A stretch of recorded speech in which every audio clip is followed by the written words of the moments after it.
ஊத்தங்கரை அடுத்த பாவக்கல் காந்தி நகரில் அருள்மிகு முனீஸ்வரன் காட்டேரி அம்மன் கோவில் கும்பாபிஷேக விழா.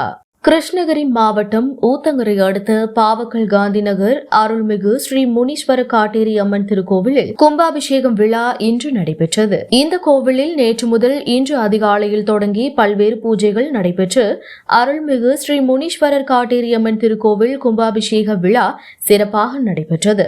இந்த நிகழ்ச்சியில் தர்மகர்த்தா சரவணன், கோவில் நிர்வாகிகள் சிவகுமார், முருகன், சுரேஷ், ரகு, பிரபு மற்றும் ஊர் பொதுமக்கள் ஏற்பாட்டில் ஆயிரக்கணக்கான மக்களுக்கு அன்னதானங்கள் வழங்கப்பட்டன. இதில் சென்னை, சேலம், கோயம்புத்தூர், தருமபுரி, கிருஷ்ணகிரி, அரூர், ஊத்தங்கரை, சிங்காரப்பேட்டை, பாவக்கல், அனுமன் தீர்த்தம் போன்ற பல்வேறு பகுதியிலிருந்து ஏராளமான பக்தர்கள் திரளாக வந்து சாமி தரிசனம் செய்தனர்.